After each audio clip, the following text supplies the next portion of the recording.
Channel 1 पर।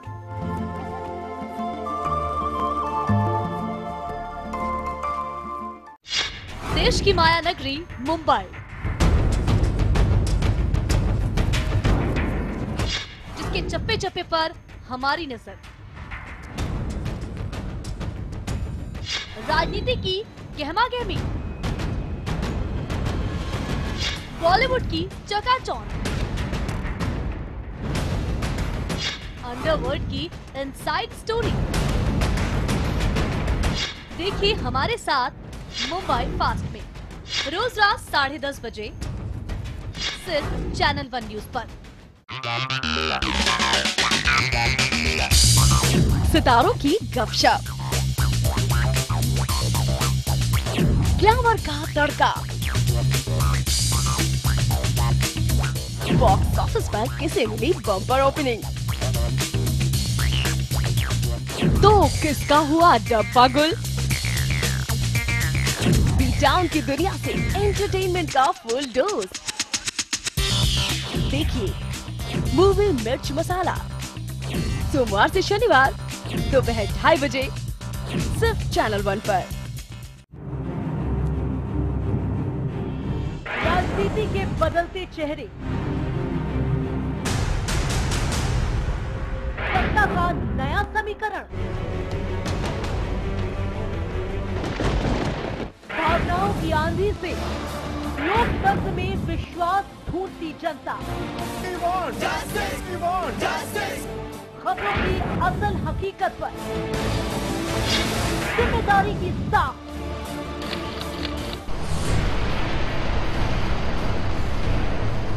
हर खबर है यहाँ खास, क्योंकि हर खबर पर है हमारी पैनी नजर। हम हैं चैनल 1 न्यूज, खबरों में एक कदम आगे।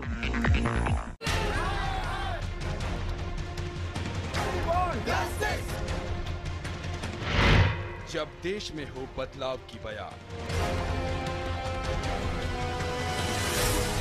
जब कटघरे में हो सरकार, जब लोकतंत्र पर हो संकट और जनता मांगे अधिकार, तो करनी होगी देश की बात। देखिए रविवार शाम 7 बजे और रात 10:30 बजे सिर्फ चैनल 1 पर। देश की माया नगरी मुंबई, जिसके चप्पे चप्पे पर हमारी नजर, राजनीति की गहमागहमी, बॉलीवुड की चकाचौंध, अंडरवर्ल्ड की इनसाइड स्टोरी।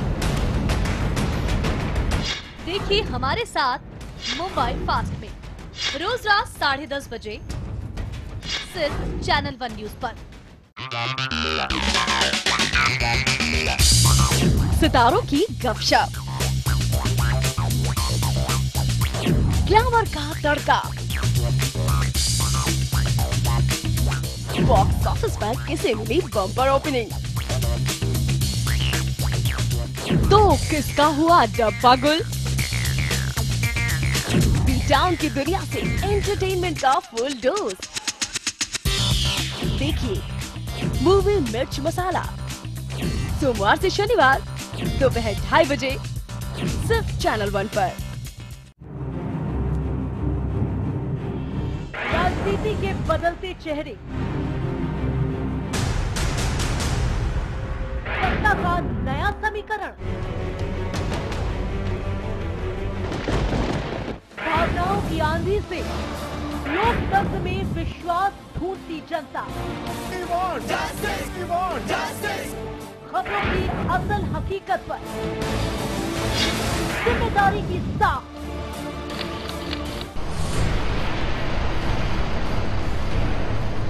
हर खबर है यहाँ खास,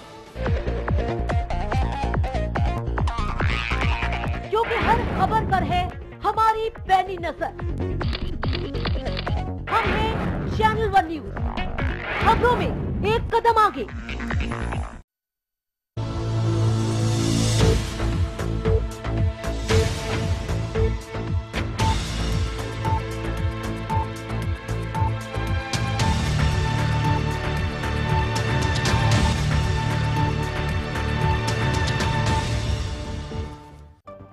हेडलाइंस के प्रायोजक हैं केश किंग आयुर्वेदिक तेल, the king of hair oil.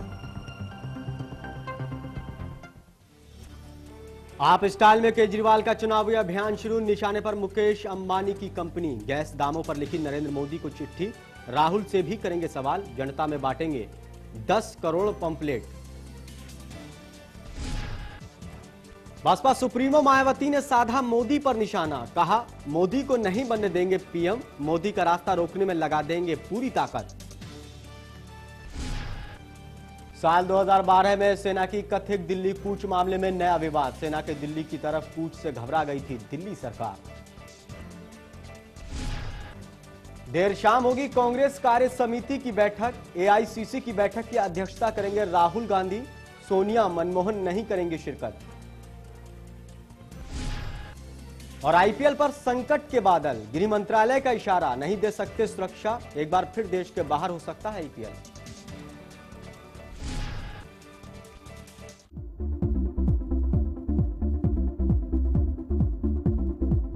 नमस्कार, खास बातों का स्वागत है। राष्ट्रीय अध्यक्ष जी का जो लास्ट डिसीजन है उसको तो मानना है ही सबको, और मानेंगे। कोई अपराध नहीं किया है, कोई गलत नहीं किया है, तो न मन में कोई कमजोरी रहती है, न कोई अपराध बोध रहता है। मैं कोई शंकर तो हूँ नहीं कि नीलकंठ बन जाऊँ। सारा अमृत मुलायम सिंह जी पी ले और विष जो है मेरे गले में आ जाए। राज्यसभा में आना कि यही वजह है बड़ी, पार्टी ने मेरे ऊपर विश्वास किया।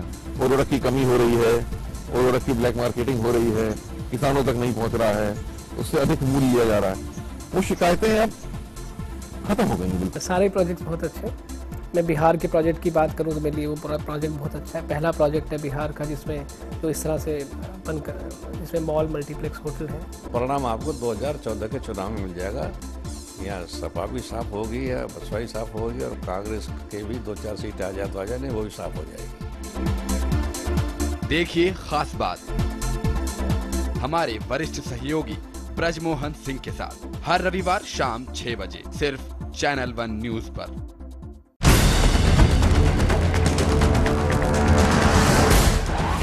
यूपी के 75 जिलों का पूरा हाल,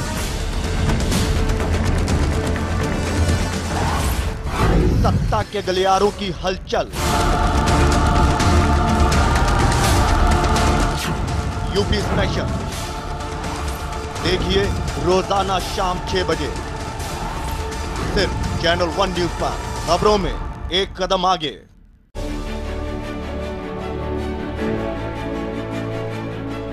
देश के हर राज्य की हर छोटी बड़ी खबरों का लेखा जोखा, खबर प्रदेश,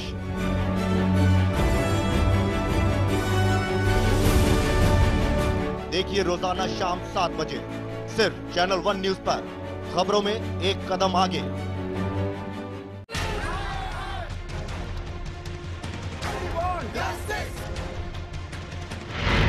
जब देश में हो बदलाव की बयार, जब कटघरे में हो सरकार, जब लोकतंत्र पर हो संकट और जनता मांगे अधिकार, तो करनी होगी देश की बात। देखिए रविवार शाम 7 बजे और रात 10:30 बजे सिर्फ चैनल 1 पर। देश की माया नगरी मुंबई, जिसके चप्पे चप्पे पर हमारी नजर, राजनीति की गहमागहमी, बॉलीवुड की चकाचौंध, अंडरवर्ल्ड की इनसाइड स्टोरी। देखिए हमारे साथ मुंबई फास्ट में रोज रात 10:30 बजे सिर्फ चैनल 1 न्यूज पर। सितारों की गपशप,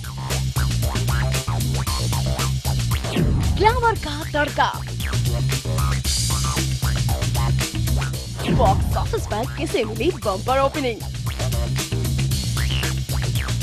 तो किसका हुआ डब्बा गुल, लॉकडाउन की दुनिया से एंटरटेनमेंट का फुल डोज। देखिए मूवी मिर्च मसाला सोमवार से शनिवार दोपहर 2:30 बजे सिर्फ चैनल 1 पर। राजनीति के बदलते चेहरे, सत्ता का नया समीकरण, भावनाओं की आंधी से लोकतंत्र में विश्वास ढूंढती जनता, खबरों की असल हकीकत पर जिम्मेदारी की साख,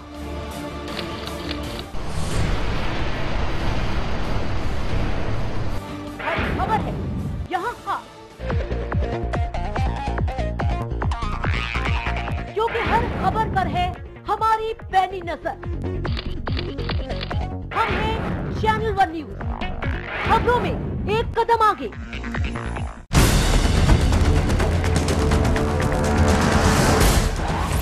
यूपी के 75 जिलों का पूरा हाल,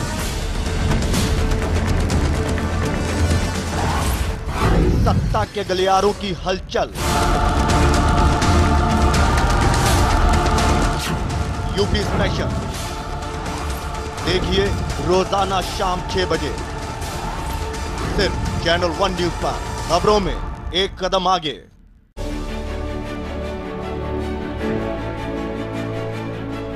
देश के हर राज्य की हर छोटी बड़ी खबरों का लेखा जोखा,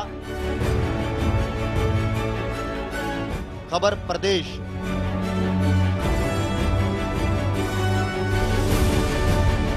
देखिए रोजाना शाम 7 बजे सिर्फ चैनल 1 न्यूज पर, खबरों में एक कदम आगे।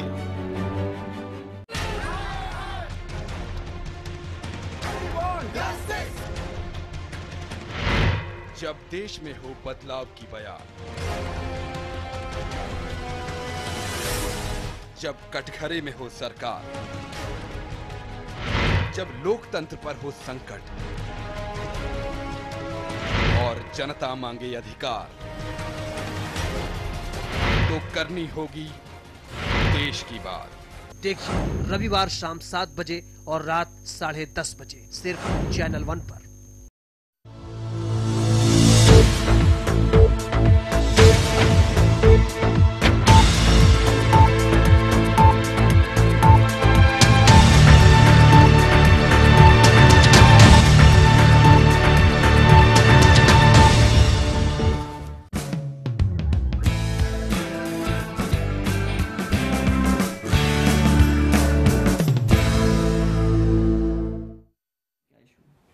नमस्कार, मैं हूं वंदना चंदेल और आप देख रहे हैं न्यूज लाइन। न्यूज लाइन में आज एक ऐसा मसला जिसका सीधा सरोकार आपसे है, जिस मसले पर आपके घर में, आपके मोहल्ले में और कहें तो पूरे देश भर में चर्चा हो रही है। जी हां, मसला है केजरीवाल जी के उस पत्र का जिससे खलबली मची हुई है। दरअसल केजरीवाल जब भी बोलते हैं बड़ी बेबाकी से बोलते हैं। आम आदमी पार्टी के संयोजक ने इस बार मुकेश अंबानी को मोहरा बनाकर बीजेपी के पीएम पद के उम्मीदवार नरेंद्र मोदी पर निशाना साधा। अरविंद केजरीवाल पर आरोप लग रहे थे कि वो बीजेपी और मोदी पर कुछ नहीं बोलते। शायद इन्हीं आरोपों के जवाब में पहली बार उन्होंने अपना सीधा हमला मोदी पर किया और एक चिट्ठी लिखकर पूछा कि मुकेश अंबानी कांग्रेस को तो अपनी दुकान समझते हैं, इसलिए मोदी भी बताएं कि अगर वो प्रधानमंत्री बनेंगे तो वो क्या करेंगे। बीजेपी का कहना है कि केजरीवाल कांग्रेस को बचाने के लिए ये सब तमाशा कर रहे हैं, तो वहीं कांग्रेस कह रही है कि केजरीवाल झूठे हैं, जबकि राजनीतिक मामलों के जानकार ये जानते हैं, वो ऐसा मान रखे हैं कि इस चिट्ठी के पीछे केजरीवाल की नई चुनावी चाल है, ये एक पॉलिटिकल स्टंट है। न्यूज लाइन में आज हम इसी मुद्दे पर चर्चा करेंगे कि आखिर चिट्ठी के पीछे की चाहत क्या है।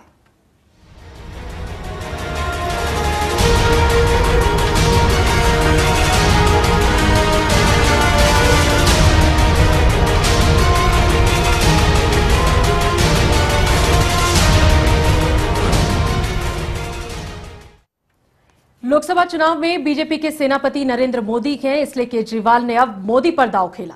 केजरीवाल ने मोदी को चिट्ठी लिखकर अंबानी के साथ रिश्ते और गैस के दाम पर अपनी चुप्पी तोड़ने को कहा है, लेकिन माना जा रहा है कि इस चिट्ठी के पीछे अरविंद केजरीवाल की कई चुनावी चाहत है।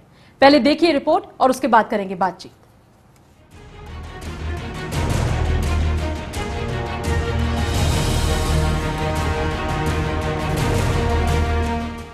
सियासत की रेसिपी में नया तड़का लगाने वाली आम आदमी पार्टी ने एक नया दांव खेला है। अपना चुनावी अभियान शुरू करते हुए अरविंद केजरीवाल ने पहली बार मोदी को मोहरा बनाया है। अभी तक कांग्रेस को कोसने वाले आप संयोजक ने अब मोदी पर दांव खेलते हुए मुकेश अंबानी के केजी बेसिन गैस मामले पर आर पार की लड़ाई छेड़ दी है। अरविंद केजरीवाल ने मोदी को चिट्ठी लिखकर कुछ चुभते सवाल पूछे हैं। हम लोग आज श्री नरेंद्र मोदी जी को एक चिट्ठी लिख रहे हैं। वो चिट्ठी मैं पढ़ के सुना देता हूं, उसके बाद उस पर चर्चा करेंगे। आरोप है कि यूपीए सरकार के कुछ मंत्रियों ने श्री मुकेश अंबानी जी को गलत तरीके से फायदा पहुंचाने की मंशा से गैस के दाम बढ़ाने का निर्णय लिया। आप और राहुल गांधी जी अभी तक इस मुद्दे पर चुप क्यों हैं? तस्वीर को और साफ करें तो केजरीवाल ने कई अहम सवाल बीजेपी के पीएम कैंडिडेट से पूछे हैं। केजरीवाल ने मोदी से पूछा है कि मुकेश अंबानी के साथ आपके और आपकी पार्टी के क्या संबंध है। गैस का जो दाम अंबानी की कंपनी बढ़ाने जा रही है उस पर आपका क्या पक्ष है। अगर आपकी सरकार बनती है तो आप मुकेश अंबानी को $4 प्रति यूनिट के हिसाब से गैस के दाम देंगे या फिर $8 प्रति यूनिट के हिसाब से। आपके चुनाव प्रचार पर कितना पैसा खर्च हो रहा है और वो पैसा कहां से आ रहा है। मोदी अंबानी के हेलीकॉप्टरों में घूमते हैं। जनता जानना चाहती है कि जहाज आपको फ्री में मिलती है या किराया देते हैं। बीजेपी ने बिना देर किए केजरीवाल को जवाब भी दे दिया। बीजेपी प्रवक्ता मीनाक्षी लेखी ने कहा कि केजरीवाल कांग्रेस बचाओ दल के रूप में काम कर रहे हैं। केजी बेसिन को लेकर अगर किसी ने इस मामले को उठाया तो वो भारतीय जनता पार्टी ने उठाया। इस प्राइसिंग को लेकर कि कितना दाम होना चाहिए, कितना दाम नहीं होना चाहिए, वो मामला आज कोर्ट में पेंडिंग है। केजरीवाल जी की आदत है कि सेव कांग्रेस अभियान, और इसको मैं आज कांग्रेस सुरक्षा दल के नाम से पुकारना चाहती हूँ कि इसका मकसद कुछ और नहीं है सिवाय 10 जनपद को बचाने के। केजरीवाल ने कांग्रेस उपाध्यक्ष राहुल गांधी से भी सवाल पूछे हैं, लेकिन कांग्रेस नेता रेणुका चौधरी आपको ही आईना दिखा रही हैं। ठीक सवाल पूछा उसने, मगर मैं भी उनसे सवाल पूछना चाह रही हूँ कि ये दो घर का जो लेना था, पहले एक फिर दूसरा ले लिया, फिर केसेस जारी कर दिया, ये सब पब्लिक का खर्चा का पैसा कहाँ से आ रही है? और इनके रोज टोपियां बढ़ते रहते हैं, इसका खर्चा कौन देते हैं? क्योंकि ये सवाल जब हम पूछ रहे हैं तो ये सवाल उठ। आम आदमी पार्टी 10 करोड़ पंपलेट पूरे देश में बांटकर अपने इस मकसद का प्रचार करेगी। अगले लोकसभा चुनाव में बीजेपी की नैया मोदी के सहारे है, इसीलिए केजरीवाल का निशाना भी मोदी पर है। सियासी पंडितों का मानना है कि मोदी को मोहरा बनाने के पीछे मुसलमान वोट बैंक की मंशा भी है। मोदी का डर दिखाकर बाकी पार्टियां मुसलमानों को अपनी तरफ खींचती रही हैं, इसीलिए केजरीवाल भी अब मोदी को कोई मुरव्वत नहीं देना चाहते। केजरीवाल ने एक चिट्ठी राहुल गांधी को भी लिखी है। माना जा रहा है कि केजरीवाल का ये दांव राहुल की राह में रोड़ा तो बनेगा ही, मोदी के माथे पर भी पसीना जरूर लाएगा। अब देखना होगा कि केजरीवाल का ये मकसद कितना कामयाब होता है। चैनल 1 के लिए राजीव सिंह की रिपोर्ट। आमतौर पर हम और आप वैसे तो अब चिट्ठियां लिखा नहीं करते हैं, लेकिन लिखते हैं तो बड़े अच्छे मकसद से लिखते हैं। किसी का हाल चाल जानना हो, कुशल मंगल पूछना हो, या फिर किसी से कुछ इज़हार करना हो। लेकिन अरविंद केजरीवाल जब चिट्ठी लिखते हैं तो न जाने क्यों खलबली मच जाती है, हंगामा हो जाता है, सवाल उठने लगते हैं, बवाल उठने लगता है और बहुत सी इस तरीके की चीजें होती हैं। आखिरकार चिट्ठी का सच क्या है? चुनावी चाहत है या फिर कुछ और है? इस पर चर्चा करने के लिए हमारा होनहार पैनल इस वक्त हमारे साथ है। विदित चौधरी दी कांग्रेस से हमारे साथ हैं। विदित जी बहुत बहुत स्वागत आपका। डॉक्टर दीपिका शर्मा बीजेपी से हमारे साथ है। दीपिका जी आपका भी स्वागत। आम आदमी पार्टी से एजाज कमर साहब हमारे साथ हैं। एजाज जी स्वागत आपका भी। बहुत से सवाल आपके लिए आज हैं और प्रोफेसर लल्लन प्रसाद जी अर्थशास्त्री हैं, जर्नलिस्ट भी हैं, काफी मदद करेंगे हमें इस मसले पर काफी कुछ समझने में। प्रोफेसर साहब आपका भी बहुत बहुत स्वागत। साथ ही कमलकांत गौरी जी हमारे वरिष्ठ सहयोगी हैं जो प्रोग्राम में हमारे साथ बने हुए हैं। कमलकांत जी आपका भी स्वागत। सबसे पहले डॉक्टर दीपिका शर्मा आपसे मैं सवाल पूछना चाहूंगी, क्योंकि मोदी जी बहुत चर्चा में हैं और बीजेपी कह रही है एक हवा है, एक फ्लो है। केजरीवाल जी उनको लेटर लिख रहे हैं, उस लेटर का आप लोगों ने अब तक कोई रिएक्शन उस पर दिया नहीं, क्यों नहीं दिया? आपको लगता है कि वैल्यू नहीं है या आपको लगता है कि नहीं रिएक्शन देंगे, थोड़ा टाइम लेके देते हैं? देखिए वंदना जी, सबसे पहले तो मैं पूछना चाहती हूँ कि अरविंद केजरीवाल का लोकस स्टैंड क्या है? क्या नरेंद्र मोदी प्रधानमंत्री हैं? क्या उनकी सरकार है? क्या वो पेट्रोलियम मिनिस्टर है? सबसे पहले तो। और दूसरी बात मैं बताना चाहती हूँ कि जिस प्रकार से अरविंद केजरीवाल ने दिल्ली को फेंका है और लोकसभा की तरफ अपना रुख किया है, तो अरविंद केजरीवाल का एक सिंपल फॉर्मूला बन गया है कि बड़े लोगों पे निशाना साधो और बगैर प्रूफ के, बगैर उसके जस्ट शूट एंड स्कूट, पत्थर फेंको और दौड़ो। कई चीजों में प्रूफ भी दे देते हैं। नहीं, कौन सा प्रूफ कहाँ दिया है? मैं आपको ये बात बताना चाहती हूँ, उन्हें भली भांति ये बात पता थी कि जो ये गैस प्राइसिंग का मामला है ये अंडर सुप्रीम कोर्ट कंसिडरेशन है। रंगाराजन कमेटी रिपोर्ट पूरी सारा टेक्निकल मामले पे, प्रोडक्शन मामले पे, जो केजी बेसिन में कितनी प्रोडक्शन होती है, उसमें कितनी इकोनॉमी है, क्या टेक्निकल बातें हैं, क्योंकि गैस प्राइसिंग जो है एक केंद्रीय डॉक्टर दीपिका, मैं आपसे ये पूछना चाह रही हूँ, आपकी नजर में इस खत की कोई अहमियत है या नहीं है?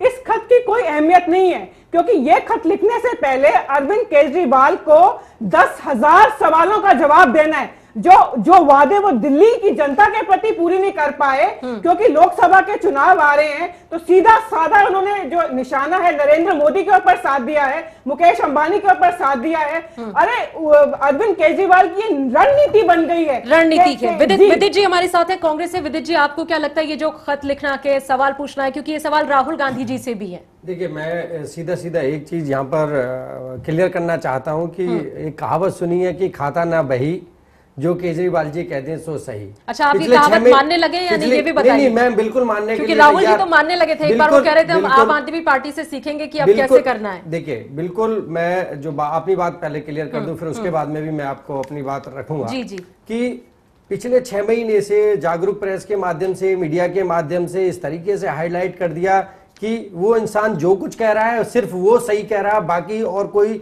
सही नहीं कह रहा।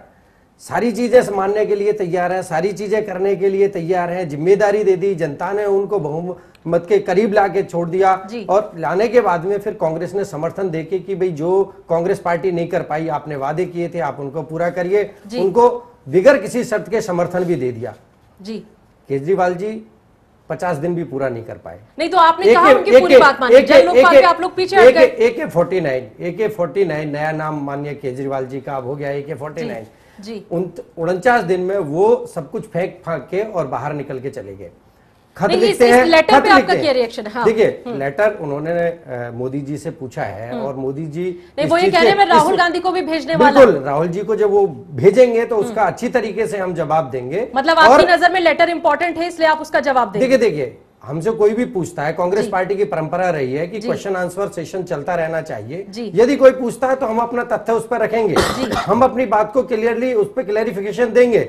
जब हमारे सामने भी लेटर आएगा, हम पे बहुत सारे जवाब इसके हैं। ठीक है, एजाज कमर जी हमारे साथ हैं। एजाज कमर जी आम आदमी पार्टी से हैं और आज के जो मुख्य सवाल के जाहिर तौर से वो उनके लिए हैं। उससे पहले एक दिलचस्प बात है जो मैं अपने पैनल के साथ, अपने व्यूवर्स के साथ शेयर करना चाहूंगी। सोशल मीडिया पर इस बारे में बहुत से कमेंट्स आए हैं, वो कमेंट क्या क्या वो मैं आपको शेयर करती हूँ। किसी ने लिखा कि ये अरविंद केजरीवाल के, या फिर मैंने प्यार किया फिल्म की भाग्यश्री जिसमें गीत था मेरे सवालों का जवाब दो। एक और कमेंट है एजाज जी, मैं चाहूंगी आप उसे भी सुने। ऐसा तो नहीं कि आपको मिले तो चंदा और बीजेपी और कांग्रेस को मिले तो गंदा, कहीं ये वाली रणनीति तो नहीं है आप लोगों की? एजाज जी, लगातार अरविंद केजरीवाल ये लेटर लिख रहे हैं, नरेंद्र मोदी को लिख रहे हैं और कह रहे हैं मैं मोदी जी को भी दूंगा। आप मुझे ये जरा बताइए, डॉक्टर दीपिका भी इस बात को कह रही थी, ना मोदी जी प्रधानमंत्री हैं, ना राहुल जी प्रधानमंत्री हैं, ना वो भारत सरकार के हैं, आप उन दोनों से हिसाब किताब क्यों मांग रहे हैं? क्या आपको लगता है कि भविष्य में यही दो लोग हैं जो अपनी सरकार बनाने जाएंगे, इसलिए आप चाहते हैं जनता को उनका नजरिया पता चले? इसके पीछे इंटेंशन क्या है आपकी? देखिए, आपने कई सवाल खड़े किए हैं जो एक दूसरे से जुड़े हुए हैं। सबसे पहली तो बात है कि मैं खुद अर्थशास्त्र का स्टूडेंट हूँ। पिछले 2 महीने से जो ये कहा जा रहा है कि विकास के ऊपर चुनाव लड़ा जा रहा है, कांग्रेस भी इसकी बात कर रही है और मोदी जी भी इसकी बात कर रहे हैं। अब मैं भाजपा का नाम नहीं लूंगा कि भाजपा के बजाय अब वो मोदी पार्टी हो गई है, ठीक है। और ये बताने की कोशिश की जा रही है कि भारत का बहुत तेजी से आर्थिक विकास होगा। और मुझे आज तक 15 साल हो गए इस पर स्टडी करते हुए, ये समझ नहीं आ रहा है कि वो डॉलर को कैसे 50 रुपए के बराबर ले आएंगे? नहीं, मैं आप उसी पे आ रहा हूँ, मैं आप उसी बात पे आ रहा हूँ। नरेंद्र मोदी को लेटर क्यों लिख रहे हैं? क्योंकि नरेंद्र मोदी जिस तरह से आपके मीडिया दिखा रही है, सर्वे दिखा रहे हैं कि भाजपा सबसे बड़ी पार्टी होने जा रही है और नरेंद्र मोदी जी उसके लीडर हैं, यानी ये मीडिया ये कह रही है कि नरेंद्र मोदी अगले प्रधानमंत्री हो सकते हैं। ठीक है, उसके बाद दूसरी बड़ी पार्टी कांग्रेस है। ऐसे सर्वे जो जी हाँ, सर्वे आम आदमी तो नहीं कराता, मतलब जनता तो नहीं करा रही, मैं आम आदमी पार्टी की बात नहीं कर रहा हूँ। ठीक है, ये तो मीडिया ही कराती है, तो मीडिया की जो रिपोर्ट्स हैं उसके हिसाब से ये सबसे बड़ी पार्टी उभर रही है और कांग्रेस दूसरी सबसे बड़ी राष्ट्रीय पार्टी है। ठीक है, अब इनके से नेचुरली सी बात है कि इनसे पूछा जाएगा कि आप किस तरह से, नेचुरल बात ये कैसे हो सकती है? आप उससे पूछेंगे ना जो सरकार देखे, आप उससे कैसे पूछेंगे जो सरकार नहीं है? देखिए, वो सरकार बनाने का दावा कर रहे हैं, वो विकास की बात कर रहे हैं। सबसे बड़ा मुद्दा है भ्रष्टाचार। ये केजरीवाल जी ने आज कोई नई चीज नहीं निकाल दी। जब नीरा राडिया टेप आया था, मैं उसके दो चीजों का, मुझे दो चीजों का पर दो टूक जवाब दे रहे हैं। मैं चाहती हूँ स्पष्टीकरण बनाए रखा जा सके ताकि लोगों को बड़ी आसानी से समझ आए। नरेंद्र मोदी जी ये दावा कर रहे हैं कि अगली सरकार उनकी बनने वाली है। जी, कांग्रेस ये कहता है कि जी हम दोबारा सत्ता में वापस आएंगे। तो ये जाहिर सी बात है कि जनता उनसे वो सवाल पूछेगी और आम आदमी पार्टी ने भी उनसे सवाल पूछे हैं कि भ्रष्टाचार के जो मुद्दे हैं और आर्थिक विकास से जो जुड़े मुद्दे हैं, और हमने ये हमेशा कहा है कि सरकार कांग्रेस या भाजपा की नहीं है, सरकार जो भी आएगा वो कारपोरेट्स ही चलाएंगे पीठ पीछे से। और इसीलिए मैं मीरा राडिया केस का हवाला देना चाह रहा था, आपने मुझे नहीं दिया कि ये उस मीरा राडिया केस से ये साबित हो गया था कि सरकार जो है सिर्फ कारपोरेट की है। देखिए वहां पर देखिए मैं आपको मीटिंग में पहुंचते हैं केजरीवाल साहब और ये कहते हैं कि हम कॉर्पोरेट्स के अगेंस्ट नहीं हैं, हम उनके अगेंस्ट नहीं हैं, हम चाहते हैं कि वो कंट्रीब्यूट करें देश की तरक्की में। बिल्कुल सही है, हम व्यापारियों के खिलाफ नहीं है, लेकिन चंद घराने, अभी शाह कमीशन की रिपोर्ट आई है, कितने बड़े मतलब आप अंबानी के खिलाफ हैं, आप टाटा के खिलाफ हैं, लेकिन आप कॉर्पोरेट्स के खिलाफ हम बिजनेसमैन के खिलाफ नहीं है। जो ईमानदारी से जो व्यापारी पैसा कमाना चाहता है, जनता को उसका स्वागत करना चाहिए। व्यापारी भी, व्यापारी भी अर्थव्यवस्था का महत्वपूर्ण अंग है। हमारे वरिष्ठ सहयोगी हमारे साथ हैं। कमलकांत जी, आपको क्या लगता है एजाज जी की बातें, उनका जवाब संतोषजनक है या ये सेफ्टी वॉल की तरह बचने का एक रास्ता है? देखिए, जो अरविंद केजरीवाल ने आज सवाल उठाए और जो हमारे साथी ने भी उनको कहा, मुद्दा क्रॉनिक कैपिटलिज्म का है जी। ईमानदारी से बिजनेस किया गया, उससे पैसा कमाना कोई गलत नहीं है, वो विकास का रास्ता है। लेकिन क्रॉनिक कैपिटलिज्म जो है वो एक बहुत बड़ा स्लर रहा है हर डेमोक्रेसी में जी। और पिछले दिनों तो प्राइम मिनिस्टर ने स्वयं कही थी ये बात कि जब विकास होता है तो करप्शन कुछ होता है। अब प्राइम मिनिस्टर अगर ऐसी बात कहेंगे तो ये एक्सेप्टेबल नहीं है, ये एक्सेप्टेबल नहीं। और अमेरिका का हवाला देकर उन्होंने कही थी कि वहां पर भी ऐसी बातें हुई थी। और ये जो मुद्दा उठाया गया वो अपने आप में जायज मुद्दा है। जिस गैस को निकालने की कीमत $1 है, उसके आप 8 रुपए कैसे चार्ज करेंगे? 800% प्रॉफिट तो किसी बिजनेस में नहीं है जी। ये एक बहुत जायज मुद्दा है जी। जहां तक अरविंद केजरीवाल के इसके उठाने का सवाल है, अरविंद केजरीवाल अपनी लोकसभा की रणनीति बना रहे हैं।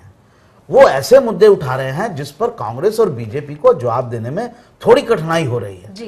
कांग्रेस तो उसमें इतनी बुरी तरह से फंसी हुई है कि 1-2 मिनिस्टर्स की भी जो है वो रवानगी हो गई उस मिनिस्ट्री में, क्योंकि उन्होंने दाम बढ़ाने से इनकार कर दिया। जयपाल रेड्डी का मामला बिल्कुल साफ तौर पर इसका मामला था, बड़ा पब्लिक में भी आया। ये मामला मीडिया में यहां उछलता बहुत कम है, इसलिए लोगों को बहुत कम इसकी जानकारी है, लेकिन ये देश से जुड़ा मामला है, इससे महंगाई बढ़ेगी, इसमें कोई दो राय नहीं। मुद्दा अपने आप में जायज है। जहां तक पॉलिटिकल पार्टी की बात मुद्दा जायज है, आप ये कह रहे हैं। मतलब ये गलत नहीं है अगर अरविंद केजरीवाल इन बातों को उठाते हैं और चाहते हैं जनता के सामने आए। खाली अरविंद केजरीवाल की बात नहीं, देखिए इस मुद्दे पर जो केजी बेसिन का मामला है उस पर जो अंबानी के जो पार्टनर हैं उनका कॉन्ट्रैक्ट है बांग्लादेश के साथ कि वो $2.25 पर $2.33 पर यूनिट पर उनको गैस देंगे अभी 20 साल तक, जब से बनी है। वो गैस जो हमारे देश में निकल रही है वो गैस बांग्लादेश को तो दी जा रही है $2-2.25 में और हम इसको खरीदेंगे $8 में। जी जी। तो मुद्दा अपने आप में बिल्कुल गलत नहीं है।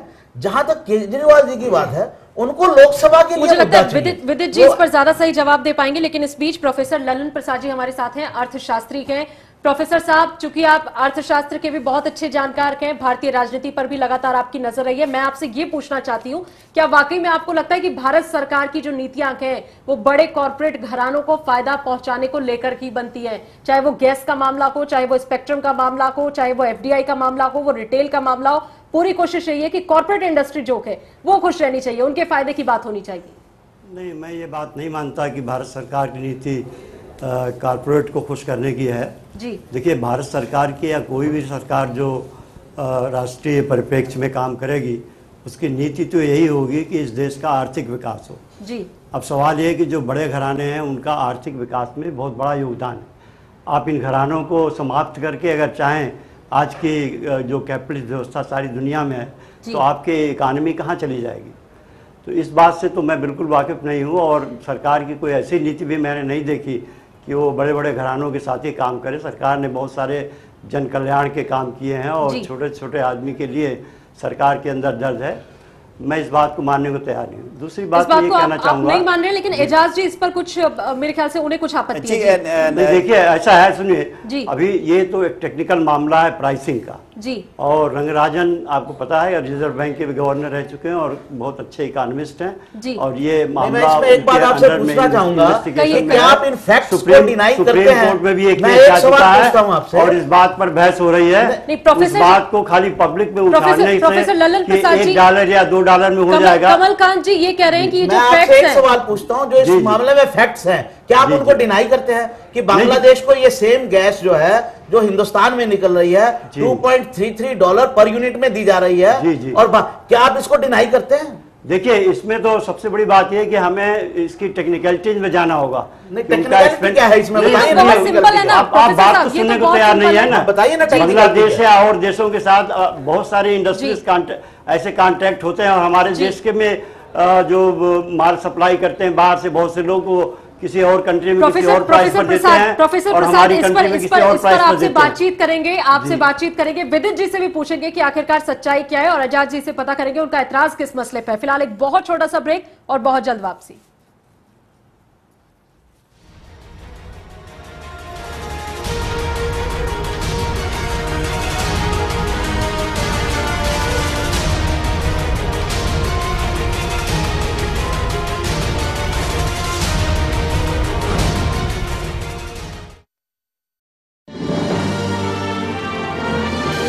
Global advertisers scaling new heights in outdoor media.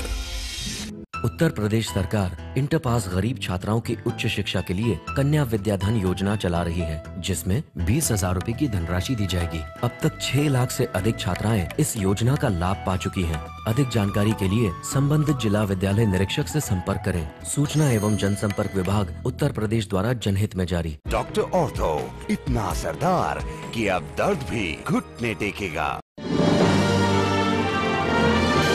Global advertisers scaling new heights in outdoor media. Vedovas herbal, आपके बालों के लिए सर्वोत्तम उपहार। Vedovas herbal products. भाइयों बहनों, अब भारत को देर नहीं करनी चाहिए, नेक्स्ट जनरेशन इंफ्रास्ट्रक्चर पर बल देना होगा। हर एक आदिवासी गांव को शहर से भी बेहतर ऑल वेदर रोड कनेक्टिविटी से जोड़ा गया। गुजरात में आने वाले दिनों में वाटर ग्रिड कैसे हो, पूर्व से नर्मदा नदी को पश्चिम के कच्छ के सूखे रण तक पहुंचाया गया। गुजरात में नदियों को जोड़ने का काम कैसे हो, नर्मदा के साथ राज्य की 21 नदियों को जोड़ा गया। गुजरात में अगर गैस ग्रिड हो तो सिलेंडर के झगड़े बंद हो जाएंगे।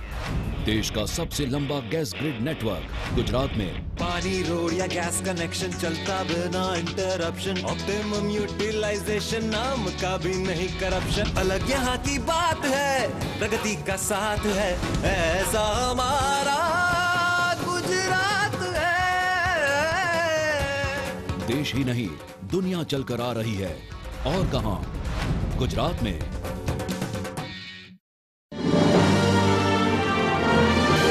Global advertisers scaling new heights in outdoor media. हम कितने भाग्यवान हैं कि आज हिंदुस्तान दुनिया का सबसे नौजवान देश है। देश की सबसे पहली स्किल यूनिवर्सिटी गुजरात में। अगर आज हमने तैयारियां कर ली होती तो दुनिया के वर्कफोर्स के लिए हमारा भारत का नौजवान पूरे विश्व का निर्माण करने की ताकत रखता था। प्रधानमंत्री अवार्ड विजेता कौशल्यवर्धन केंद्र गुजरात में। और हमारे युवा धन की रक्षा करके उसी युवा धन की ताकत के भरोसे इस भारत को विश्व गुरु बनाने का सपना साकार करना है। हर युवा में जान है, मेहनत का सम्मान है, खुद की एक पहचान है, यही हमारी शान है। अलग यहाँ की बात है, प्रगति का साथ है, ऐसा हमारा गुजरात है। तभी तो आज देश में एम्प्लॉयमेंट लीडर बना है। और कौन? गुजरात।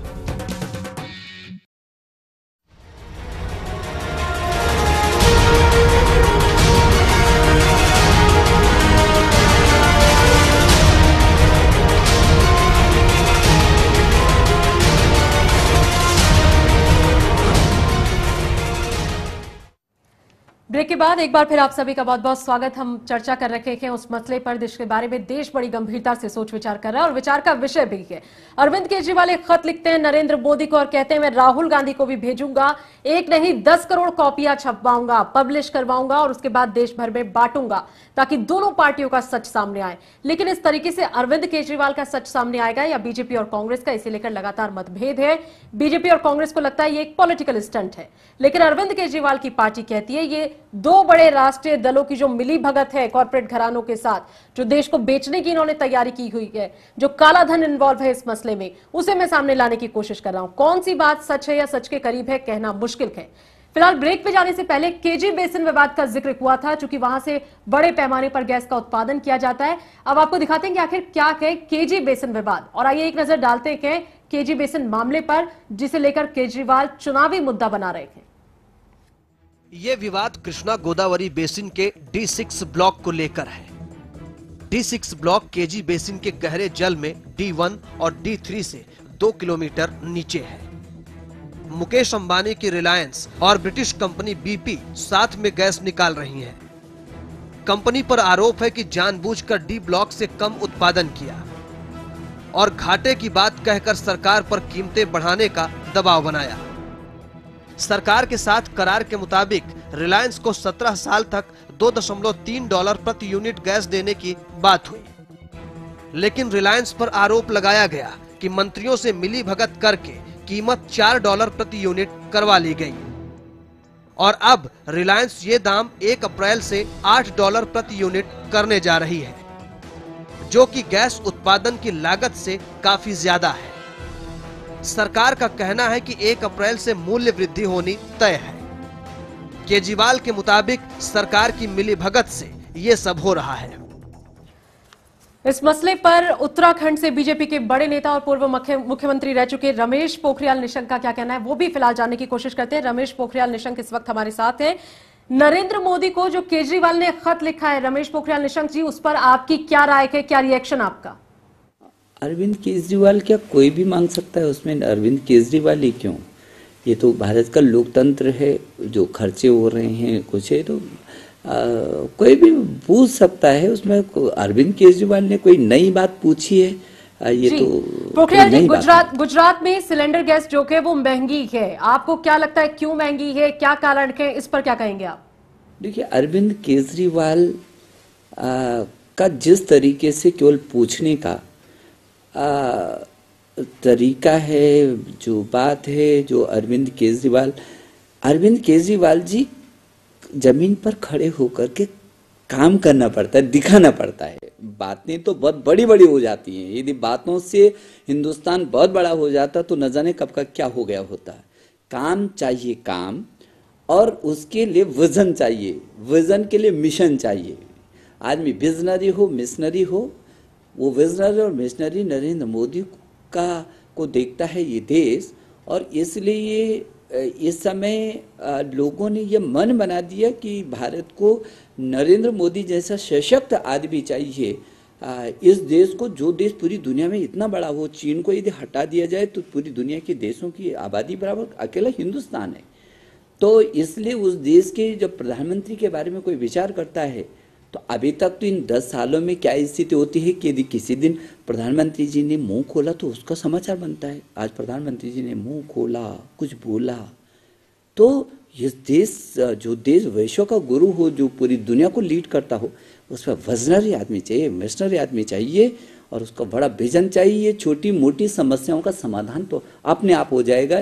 इसलिए अरविंद केजरीवाल जी को मैं कहना चाहता हूँ कि जो बड़ी समस्या है, ये सब समस्याएं, उनको मालूम है कि जब भारत के प्रधानमंत्री अटल बिहारी वाजपेयी थे तब गैस की कोई लाइन लगती थी, तब और अब क्या है, इसलिए गवर्नमेंट में आने दीजिए। पोखरियाल जी, आप कई बातें कह रहे हैं। आप कह रहे हैं कि कांग्रेस और आम आदमी पार्टी के पास विजन नहीं है, मिशन नहीं है, लेकिन आम आदमी पार्टी के नेता अरविंद केजरीवाल ये कह रहे हैं कि अपने मिशन और अपने विजन को पूरा करने के लिए बीजेपी नरेंद्र मोदी के ऊपर 400 करोड़ से ज्यादा रुपए खर्च करने की योजना बना रही है। क्या लगता है, इस पर क्या रिएक्शन आपका?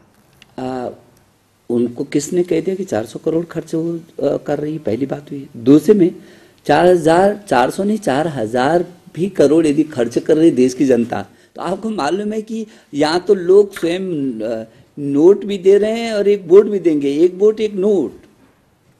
अरविंद केजरीवाल की पार्टी नहीं है कि एक ही आदमी ने 1 करोड़ रुपए दे दिया और वो कहते थे मैं चंदा नहीं करूंगा और 19 करोड़ रुपए चंदा वो कर दिया। वो कहते मैं पार्टी नहीं बनाऊंगा, पार्टी बना दी। वो कहे मैं झूठ नहीं बोलता, झूठ भी बोल दिया। वो कहते हैं कि मैं चरित्र की राजनीति करता हूँ, अपने से ही शुरू कर दिया। अब उनके बारे में कुछ कहना मैं सोचता हूँ ठीक नहीं है। कुल मिलाकर के यदि देखेंगे तब और अब उनको भी, तो वो क्या बोल रहे हैं और क्या कर रहे हैं, वो केवल मीडिया पर ही चल रहे हैं। जो आम आदमी की बात जो करते थे वो भगोड़ा साबित हो गए। जब आम आदमी अपनी एप्लीकेशन लेकर के आपके पास जा रहा है तो आप उनसे भाग करके छत में खड़े हो जा रहे हैं, और आप तो छत से भी आप गायब हो गए। अब आप कह रहे हैं मैं ऑनलाइन पर लोगों से बात करूंगा। जो आम आदमी मेन लाइन नहीं जानता वो ऑनलाइन क्या समझे बेचारा। तो इसलिए उनके बारे में कह करके मीडिया ने बिना बात का हुआ। पोखरियाल जी, आप नहीं कहना चाह रहे हैं कि आपको लगता है वो कहने के काबिल की नहीं है, ये आप और आपकी पार्टी सोच रहे हैं। एजाज जी जो कह रहे हैं रमेश पोखरियाल निशंक, सबसे पहले तो मैं ललन मिश्रा जी की, उनके नाम शायद मैंने गलत लिया, मैं क्षमा चाहूंगा। ललन प्रसाद जी, प्रोफेसर प्रसाद। हाँ, प्रोफेसर जी ने एक बात कही थी कि जो ब्यूरोक्रेट्स के ऊपर हमारे और पॉलिटिशियन के ऊपर जो बिजनेस लॉबी हावी नहीं होती है। तो मैं नीरा राडिया का हवाला इसलिए दिया था कि उसमें ये बात निकल के आई थी कि प्रणब मुखर्जी जब बजट पेश करने वाले थे तो उस दौरान ये बात कही गई कि ये अंबानी की कंपनी को फायदा होने वाला है। ठीक है, मैं ज्यादा कोर्ट में मामला ज्यादा डिटेल में नहीं जाना चाहता। तो उसके जवाब में उन्होंने कहा, सवाल किया गया नहीं वो तो अरुण शूरी जी उसका विरोध करेंगे, तो उन्होंने कहा नहीं हमने बात कर ली, अरुण शूरी जी को वो बात बोलने का मौका नहीं दिया जाएगा, वेंकैया नायडू आएगा। ठीक है, तो ये साबित होता है कि बिजनेस लॉबी पूरी तरीके से हमारे पर हावी है कि हमारे बजट को भी बदलवा सकती है। और पहली चीज एजाज जी, जब समस्या बता दी अरविंद केजरीवाल ने तो समाधान भी कोई विकल्प तो होगा जी। उनके पास। आप क्या चाहते हैं? देखिए, क्रोनिक कैपिटलिज्म जो है ये पूरी एक लॉबी हो गई है, और ये लॉबी हमने बहुत से देशों में देखी है। अमेरिका में एक जूश लॉबी भी है, वो भी यही काम करती है कि सारी जो बड़ी बड़ी मैकेनिकल इंजीनियर, बड़ी बड़ी इंडस्ट्री उनके पास है, पूरे बजट पे वो हावी रहते हैं। हमारा देश एक गरीब देश है, गरीब देश को सॉरी क्षमा करें, मैं गरीब देश नहीं, हमारे देश में जो अधिकांश जनता है वो गरीब है, गरीबी के नीचे से रहती है। हमारा देश प्राकृतिक संसाधनों में बहुत धनी है, हमारे पास काफी प्रतिभा है। बीजेपी से हमारे साथ मैं चाहूंगी डॉक्टर दीपिका, इस पर आप अपना रिएक्शन दें। आपका रिएक्शन इसलिए भी महत्वपूर्ण है क्योंकि जैसा आप कह रहे हैं कि अभी एजाज कंवर जी की एक बड़ी लॉबी है जो पॉलिसीज को कई तरीके से इन्फ्लुएंस करती है और फिर जो चीजें हैं वो बिल्कुल बदल जाती है। आप लोग भी इस मुद्दे पर खामोश रहे, आपने कभी कोई टीका टिप्पणी नहीं की है इस पर, या जैसा अभी रमेश पोखरियाल निशंक कह रहे हैं कि देश के लोग आके हमें पैसा देते हैं, आम आदमी पार्टी कह रही है कि बड़े कॉर्पोरेट्स जो है वो फंडिंग करते हैं बीजेपी और कांग्रेस की।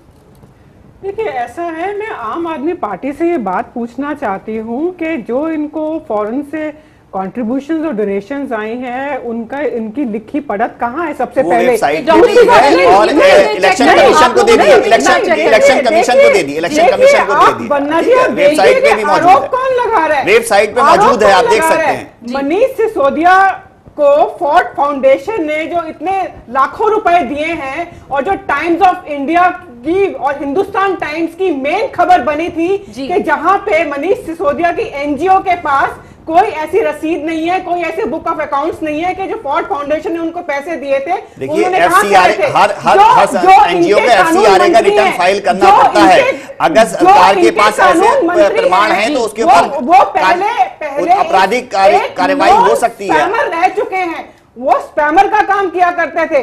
तो डॉक्टर दीपिका, मेरा आपसे कुल मिला के ये कहना है कि अरविंद केजरीवाल या आम आदमी पार्टी के जो भी नेता है, कम से कम वो इतनी हिम्मत जुटाते हैं, पब्लिक के सामने आके कहते हैं आओ हमारे खाते चेक कर लो, हमारी वेबसाइट देखो, हमारी डिटेल देखो, हमारे फंड देखो, हमारे अकाउंट देखो। देखिए बीजेपी कांग्रेस ऐसा नहीं करती। देखिए हम कह रहे हैं आरटीआई में ले आओ तो ये समस्या खत्म हो जाएगी, तो क्यों नहीं लाते ये? ऐसा कुछ भी छुपाने को नहीं है। हमारी पार्टी रेगुलर, आपके पास तो बहुत कुछ है, बहुत कुछ। 1200 करोड़ रुपए का जो बैलेंस है कहां से आया, क्यों नहीं आरटीआई में लाते? कहना, टेलीविजन चैनल पे आरोप लगाना कितनी आसान बात होती है। मैं आपको कहती हूँ कि हमारी पार्टी एक रजिस्टर्ड पॉलिटिकल पार्टी है, मेन ऑपोजिशन पार्टी है, और हमारे जितने भी अकाउंट्स हैं वो इनकम टैक्स द्वारा रेगुलेट होते हैं। देखिए आरटीआई के दायरे में लाने का आप लोगों ने भी अपोज किया है, कई बड़े लीडर्स उन्होंने क्लियर मना कर दिया। उसके बहुत सब्सटैंशियल रीजन थे, उसके बहुत आपके पास थे रीजन, हमने माना। कांग्रेस से विदित जी हमारे साथ हैं। विदित जी, कांग्रेस पर भी ये आरोप है कि आप लोग 500 करोड़ रुपए में तो अपने युवराज को, अपने शहजादे को राजा बनाने की तैयारी करते हैं। ऐसा बीजेपी वाले कह रहे हैं, हम नहीं कह रहे। आम आदमी पार्टी वाले भी कहते हैं कि आप लोग भाई बहुत पैसा खर्च कर रहे हैं उनकी छवि को चमकाने के लिए। राहुल गांधी ऐसी शख्सियत है कि उनको राजा बनाने की परंपरा, यदि राजा शब्द का प्रयोग सबसे पहले यदि किसी पार्टी ने और किसी नेता ने रोका है तो वो कांग्रेस पार्टी और राहुल गांधी जी ने रोका है। जी, विपक्ष है, उनका जो मर्जी वो बोल सकते हैं, मुंह के आगे मैदान है, कभी वो सामने आके इस चीज को प्रूव करने के लिए। मुंह के आगे मैदान, ये बड़ी दुरुस्त बात आपने कही, लेकिन मैं ये आपसे जानना चाहती हूँ, मैं आपसे एक बात बताना चाहता हूँ कि कांग्रेस पार्टी पारदर्शिता में विश्वास रखती है। जी, कांग्रेस पार्टी ने हमेशा पारदर्शिता, सोशल ऑडिट उनके अकाउंट्स का होता है, उनके खातों का ऑडिट होता है। जी, सारी चीज आपकी वेबसाइट पे है ये ब्यौरा। अगर कांग्रेस की कोई ऑफिशियल वेबसाइट पे ब्यौरा है, कांग्रेस की सोशल ऑडिट होती है, अभी वेबसाइट खोल के देख लीजिए। कांग्रेस के अकाउंट्स क्लियर है और जुम्मा 8 दिन इन लोगों को हुआ है। आप क्वेश्चन हमेशा सुबह से शाम तक क्वेश्चन पूछते हैं, आप वेबसाइट पे बिल्कुल नहीं है, हल तो कम से कम बताइए, आप उसका हल तो बताइए। ये आपका स्टेटमेंट रिकॉर्ड हो रहा है, ऑनलाइन रिकॉर्ड कर रहा है। केजरीवाल ने पत्र में ये भी कहा कि आप लोग अपनी एक रैली पर करोड़ों रुपए खर्च करते हैं।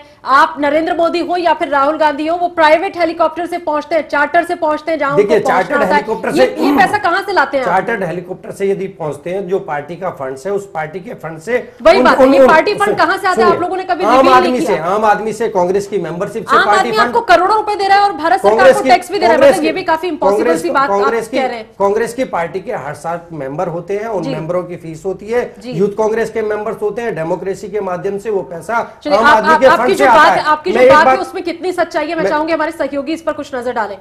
कमलकांत जी, आपको लगता है वाकई में जैसा विदित जी कह रहे हैं, डॉक्टर दीपिका भी कह रही है, रमेश पोखरियाल निशंक जी भी कह रहे थे, एक नोट एक वोट, हम तो आम आदमी का पैसा लेते हैं और ये पैसा फिर अचानक से 400, 500, 1000, 2000 करोड़ हो जाता है? नहीं, वो हमारा बजट, हमारा 200 करोड़, अब 2000 करोड़ का बजट क्लियर है कांग्रेस की बात की। इस देश में 60 करोड़ वोट हैं जी, 60 करोड़ में पूरा इलेक्शन लड़ा जा रहा है क्या? तो ये सवाल तो खैर थोड़े बेमानी हो गए। मुद्दा हमारा ये था कि अगर सारे ही एक पार्टी को दे दें तो भी 60 करोड़ रुपए बनते, तो भी 60 करोड़ रुपए होते हैं जी। तो मुद्दा हम लोगों का ये था कि जो केजरीवाल जी ने कहा, देखिए मुद्दा जायज है, लेकिन केजरीवाल भी इसमें राजनीति कर रहे हैं, और क्योंकि अब वो एक पॉलिटिकल पार्टी है तो वो राजनीति करेंगे। उन्होंने ऐसा मुद्दा उठाया है जिसमें आप डिस्कशंस में भी देख सकते हैं कि दोनों ही पार्टियां, जो मेन पार्टियां, वो एक ही तरफ खड़ी हुई हैं, एक ही बात कर रही हैं, एक ही तरह के सवाल।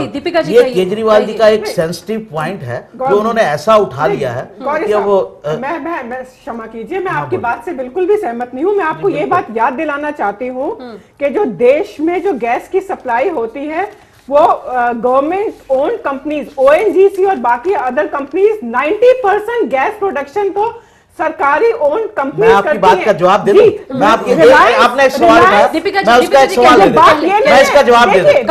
देखिए बात ये नहीं है, बात ये नहीं है कि भाजपा रिलायंस का पक्ष ले रही है। भाजपा रिलायंस का पक्ष बिल्कुल और कतई नहीं ले रही है। बात इसकी है कि सुप्रीम कोर्ट द्वारा एक रंगारंजन कमेटी ऑलरेडी फॉर्म हो चुकी है जो टेक्निकल एस्पेक्ट पे ध्यान दे रही है। रिलायंस देश को सिर्फ 10% गैस प्रोवाइड करती है, और अगर 10% एक कंपनी अपनी प्राइसिंग करती है तो उसके लिए हमारी न्यायपालिका उस पे बहुत, और आपको ये बात ध्यान में होगी। डॉक्टर दीपिका, आपके कहने के हिसाब से तो बांग्ला अगर चल रहा है तो फिर उस पर चर्चा होनी नहीं चाहिए, बातचीत होनी चाहिए। नहीं वन्ना जी, बात चर्चा की नहीं है, बात इसकी है कि हमारा विश्वास, देश का विश्वास, देश को विश्वास है न्यायपालिका पे 100% हमारे पॉलिटिकल पार्टी केजरीवाल विदित जी भी इस बीच कुछ कह रहे हैं। केजरीवाल मैं जवाब दे कमलकांत जी विदित जी को सुन लेते हैं, उसके बाद आप कहिएगा।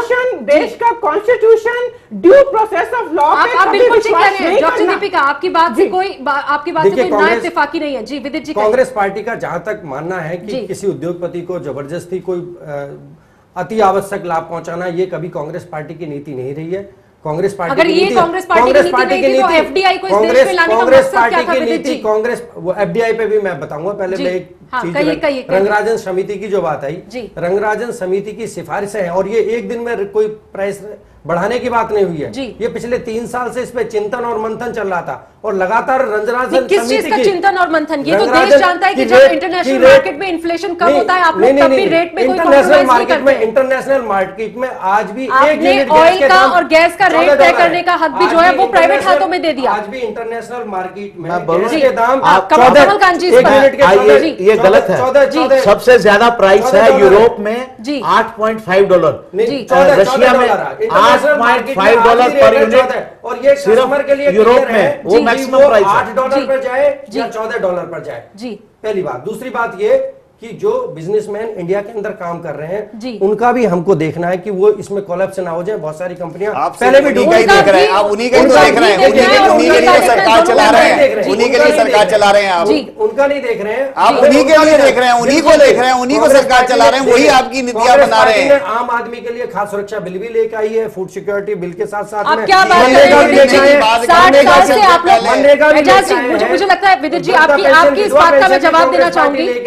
60 साल से आप लोगों की सरकार थी और आज भी हिंदुस्तान को आप रोटी की बात कर रहे हैं, तो ये तो अब होना ही नहीं चाहिए था। ये खाद्य सुरक्षा बिल तो सालों पहले हो जाना चाहिए था, दशकों पहले। 60 साल पहले भारत की स्थिति क्या मैं 60 साल पहले की बात नहीं कर रही हूँ, मैं 60 साल पहले की बात नहीं कर रही हूँ, मैं आपसे ये कह रही हूँ कि 60 साल के दरमियान आप ये कर सकते थे। आप लोग 60 साल की बात कर रहे हैं। चीन भी हमारे साथ आजाद हुआ, वो कहाँ ये बताने की जरूरत नहीं है विदित जी। राष्ट्रपति भारत के अंतर्गत आके भारत के विदित जी प्रधानमंत्री अमेरिका के युवाओं को रोजगार मांगता है। ये कांग्रेस पार्टी ने 60 साल के अंदर भारत को दिया। कांग्रेस पार्टी ने बहुत से बड़े कारनामे किए हैं। अरविंद केजरीवाल समय समय पर उसका खुलासा भी करते रहे हैं, बीजेपी भी करती रही, अरविंद केजरीवाल देश भी देख रहा है, मामले भी चल रहे हैं। जब अरविंद केजरीवाल सरकार गिरा रहे थे, इस्तीफा दे रहे थे, क्या जनता से पूछा? जी इसमें उन्होंने क्या जनता से कमलकांत जी जब अरविंद केजरीवाल ने बड़ा लिया, जब जनता से पूछा, अरे आप देश को लूट के खा गए, आपने कोई खदान नहीं, आरोप लगा बची, आपने आरोप लगाने का काम कर रहे हैं। अंबानी के ऊपर हाथ डाला है, तो जब को आप 15 साल आपने मिलकर भाजपा 15 साल आपने पास नहीं होने दिया, आप मिल गए। 15 साल तक सरकार के साथ खड़े हैं दोनों। आप 50 दिन सरकार नहीं चला पाए। जनता आपका चेहरा देख रही है, आप अंबानी के साथ खड़े हैं, अंबानी को बचे रहे हैं। जब से अंबानी के खिलाफ एफआईआर हुई, आप दोनों अपनी बातें कह चुके हैं। आप 50 दिन भी पूरे नहीं कर पाए। हमने सुना आपने क्या कहा है, हमने सुना एजाज जी क्या कह रहे हैं, कमलकांत गौरी इस बीच मैं इसमें ये कहूंगा, मेरी दोनों पार्टी से रिक्वेस्ट है, देखिए ये फैक्चुअल चीज है, इसको कोई डिनाई नहीं कर सकता है कि उसकी प्रोडक्शन कॉस्ट $1.25 है। जब आप कोई भी आर्गुमेंट देके इसको जस्टिफाई नहीं कर सकते कि जिस चीज की प्रोडक्शन कॉस्ट $1.25 है उसकी हम $8 क्यों दें, नंबर 1। जैसे डॉक्टर साहब ने कहा, एक मिनट मुझे बात पूरी करनी, आपने कहा कि 90% गवर्नमेंट बॉडीज निकालती हैं, तो गवर्नमेंट बॉडीज को क्या 800% प्रॉफिट दोहने का अधिकार दे दिया है हमने? 54,000 करोड़ का घाटा, आम पब्लिक जो है ये उसको जीना, आप समझिए कितना इन्फ्लेशन है इस देश में, कितनी बुरी हालत है। और कितनी बुरी हालत है। इसमें लास्ट आर्गुमेंट जो गवर्नमेंट का है वो ये है कि हम इंटरनेशनल कंपनीज को लाना चाहते हैं, इसलिए इसकी प्राइसिंग हम ज्यादा रखना चाहते हैं। मैं आपको बताऊं, बिग बाजार में जाइए, एफडीआई, आप गवर्नमेंट का आर्गुमेंट यही बचा है लास्ट कि क्योंकि हमको बिग कंपनीज को, इंटरनेशनल कंपनीज को लाना है, इसलिए एक अच्छा प्राइस देना है। कमलकांत जी एक सेकंड विदित जी, प्रोफेसर प्रसाद भी हमारे साथ हैं। प्रोफेसर साहब, आपसे मैं जानना चाहूंगी, आप जरा इस पर रोशनी डालें। क्या आपको वाकई लगता है कि हमारी पॉलिसीज, ये सवाल मैंने आपसे एक बार पहले भी पूछा, लेकिन मैं चाहती हूं आप लोगों को थोड़ा बारीकी से ये बात समझाएं क्योंकि बार बार दूसरी पॉलिटिकल पार्टीज ये कह रही हैं और जनता के दिमाग में भी एक ये परसेप्शन है कि क्या वाकई ऐसा है जो अरविंद केजरीवाल कह रहे हैं, अंबानी बंधुओं को फायदा पहुंचाने के लिए, टाटा बिरला जैसे बड़े घरानों को फायदा पहुंचाने के लिए सब चीजें चेंज कर दी जाती हैं। पानी प्राइवेट हाथों में चला जाता है, बिजली प्राइवेट हाथों में चली जाती है, तेल कंपनियों का जो रेट तय करने ये क्यों नहीं करवाना चाहते अपना क्यों ऑडिट? इन्वेस्टिगेट नहीं? अगर आपका गवर्नमेंट की बॉडी आप ऑडिट प्रोफेसर प्रसाद को सुन लेते हैं, उसके बाद विदित जी मैं आपके पास आऊंगी। जी प्रोफेसर प्रसाद।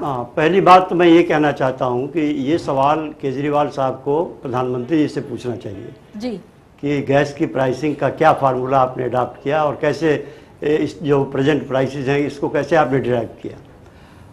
ये सवाल नरेंद्र मोदी या राहुल गांधी, ना तो राहुल गांधी, देखिए जरा मेरी बात सुन लीजिए, ना तो राहुल गांधी इस देश के प्रधानमंत्री हैं और ना तो नरेंद्र मोदी, और गैस के प्राइसिंग के मामले में इनका कोई हाथ नहीं है।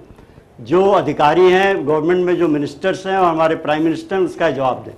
दूसरी बात, जो ये बात आपने उठाई कि बांग्लादेश को हम किसी एक $1.25 पर या जिस डॉलर पर दे रहे हैं प्राइस, वो क्यों? $2 ऐसा है कि जो भी कंपनी अंतर्राष्ट्रीय कॉन्ट्रैक्ट करती है तो जितने साल के लिए वो कॉन्ट्रैक्ट करती है, कंपनी इज बाउंड, और वो जो कंपनी ने कॉन्ट्रैक्ट किया वो भारत सरकार की परमिशन से किया है। इसलिए आप के साथ रिलायंस सिर्फ इस बात को उठा के बांग्लादेश को इस प्राइस, मेरी बात सुन लीजिए जरा, जो प्राइस किसी कंपनी ने अगर किसी प्राइस पर किसी कंट्री से कॉन्ट्रैक्ट किया है तो वो कंपनी बाउंड है उस पर लेने के लिए। जहां तक प्रेजेंट प्राइसिंग का सवाल है, जो उनकी कास्ट है और जो जिस प्राइस पर वो सप्लाई कर रहे हैं, the matter is already under consideration. Supreme court के अंदर ये मामला है और रंगराजन कमेटी भी देख रही है। आप सब्र कीजिए, देखिए कमेटी क्या जवाब देती है। अगर इसमें सरकार ने गलती की है या मिनिस्टर्स के खिलाफ कोई बात आती है तो उनको जवाब दे देनी होगी। ये तो लोकतंत्र है, इसमें आप जिस आदमी ने जो आदमी इसमें इन्वॉल्व नहीं है, आप सिर्फ अपनी पब्लिक इमेज बनाने के लिए और सबके सामने चिट्ठी भेजेंगे और करोड़ों रुपए खर्च करेंगे, अरबों रुपए खर्च करके सबको चिट्ठी बांटेंगे कि इसमें बेईमानी हुई। तो आप साबित कीजिए ना, पहले आप फैक्ट दीजिए पब्लिक के सामने। बहुत सही बात आपने कही। कैसे की जाती है?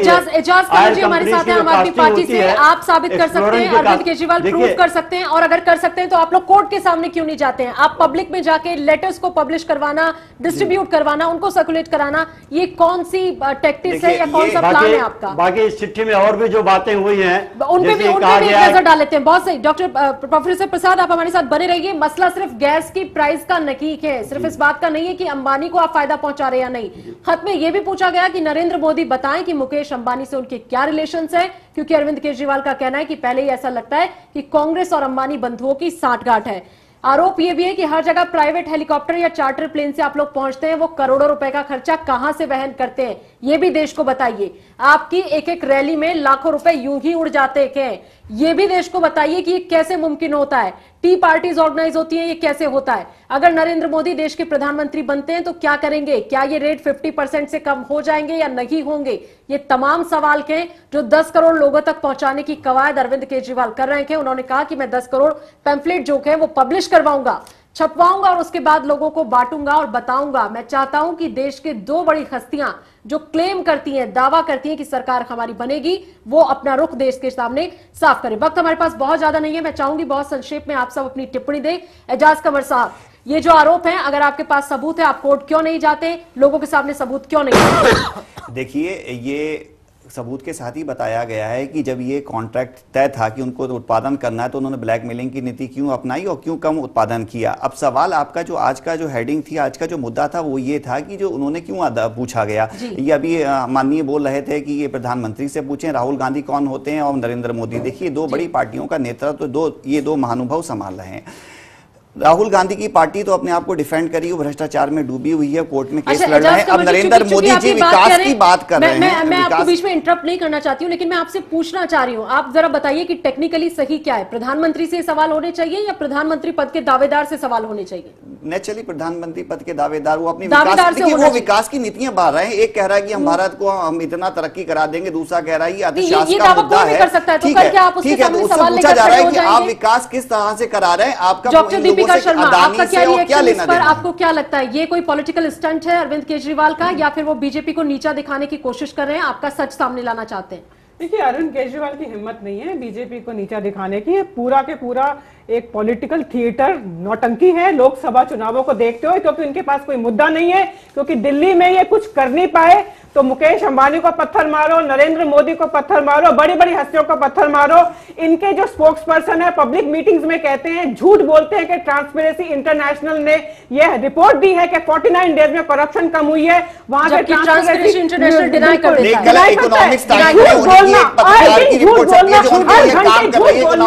उन्होंने कहा था कि मैंने ये सर्वे कराया कल इकोनॉमिक साइंस में, विदित जी आपका दीपिका जी के लिए क्षमा भी बोला था। प्लीज मैंने आपको भी सुना तो आप मेरे को भी सुन जी। विदित जी बहुत संक्षिप्त। अरविंद केजरीवाल जी का और राहुल जी की कोई तुलना नहीं है, पहली बात। दूसरी बात यह है कि बार बार ये कह रहे हैं राहुल जी ने कभी अपने आप को प्रधानमंत्री का कैंडिडेट का दावेदार नहीं कहा है।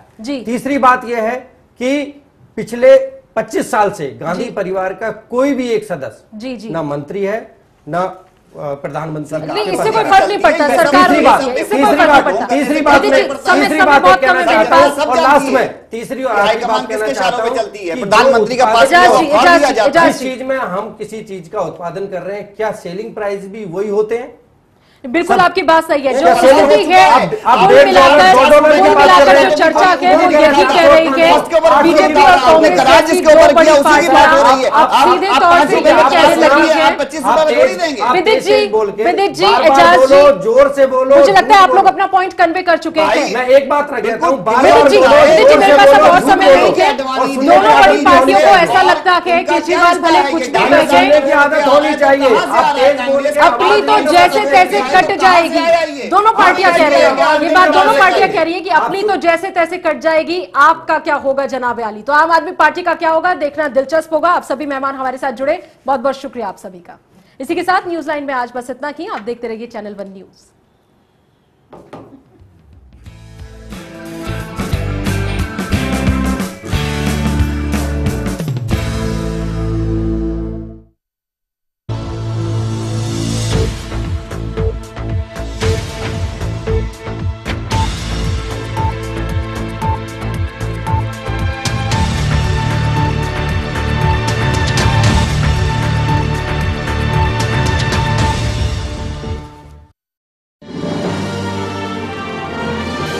Global